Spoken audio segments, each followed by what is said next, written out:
বিশেষ বিশেষ ব্যক্তি এবং গোষ্ঠীকে নির্বাচনে পাশ করানোর জন্য চিন্তা ভাবনা করছেন। অনেকে বিদেশ থেকে চক্রান্ত করছেন, এই দেশে একটা হানাহানির সুযোগ তৈরি করার চেষ্টা করছেন। এই সুযোগ আমরা দেব না। সারা বাংলাদেশের জনগণ ভোট দেওয়ার অপেক্ষায় আছে। আমাদের এই ভোট আমাদের অর্জন করা ভোট। 17 বছর উত্তপ্ত রাজপথে হেঁটে, মিছিল করে, অত্যাচার সয়ে, গুম খুন সহ্য করে আমরা এই ভোটের অধিকার আদায় করেছি। 12 তারিখে আমাদের ভোট প্রয়োগ করার সময় আমরা জানতে পারছি, আমরা শুনতে পারছি, আমার বক্তব্য ওদের উদ্দেশ্যে যারা ষড়যন্ত্র করছেন।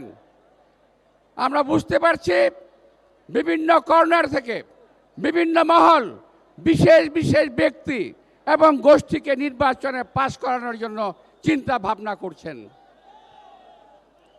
এর মধ্যে ঢাকায় কয়েকটি সিট, বাংলাদেশে আরো কয়েকটি সিট তারা জোর জবরদস্তি করে ইলেকশন ইঞ্জিনিয়ারিংয়ের মাধ্যমে নিয়ে যাওয়ার চেষ্টা করবে।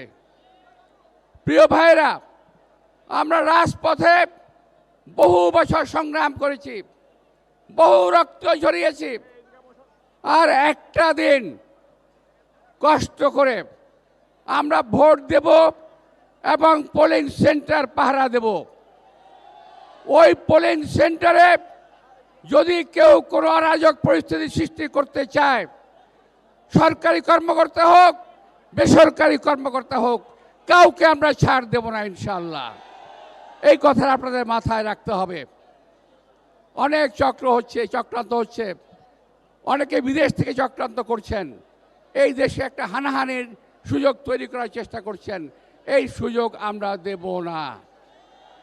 প্রিয় ভাইরা, আমি বক্তব্য লম্বা করব না, যেহেতু আজকে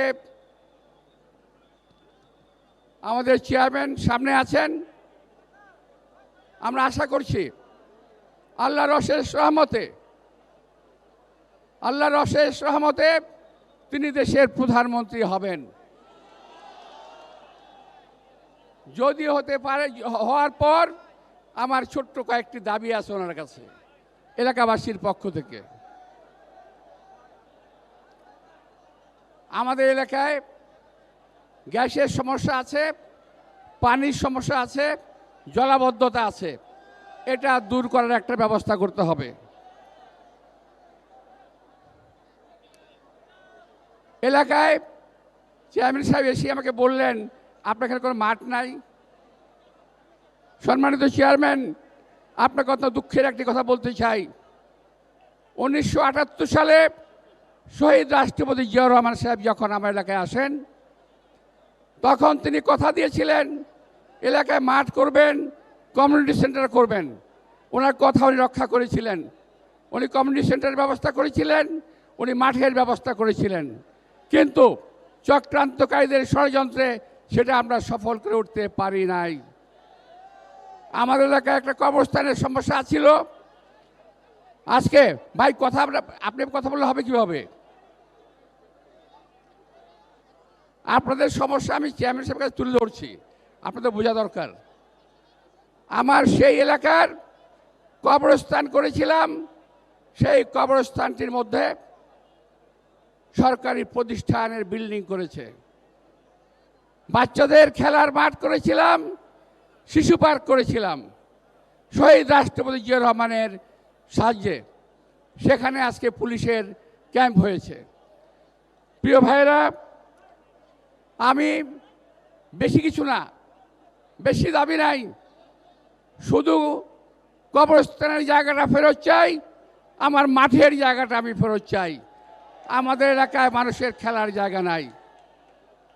আর একটা দাবি আছে আমার। এই এলাকার, আপনি হয়তো জানেন কি না জানি না, আমার এলাকাটা স্কুলিং এরিয়া। সমস্ত ভালো ভালো স্কুল এবং কলেজ আমার এই এলাকার মধ্যে।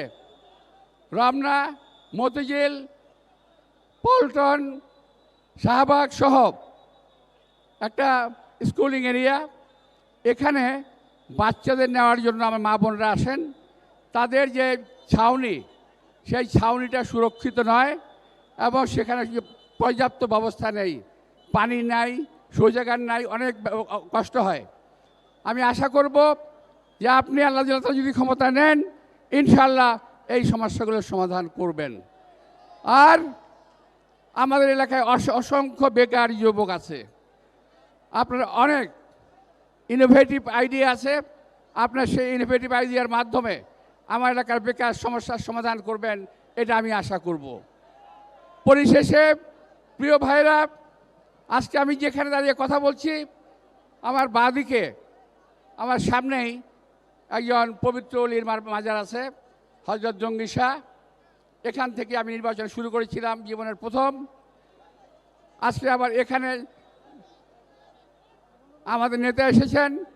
আমি আপনাদের বলতে চাই, আগামী নির্বাচনে শত কিছু চক্রান্তের সকল প্রতিকূলতার মুখে আপনাদেরকে অনর থেকে, ঐক্যবদ্ধ থেকে, সেন্টার পাহারা দিয়ে ভোটের রেজাল্ট ঘরে আনতে হবে।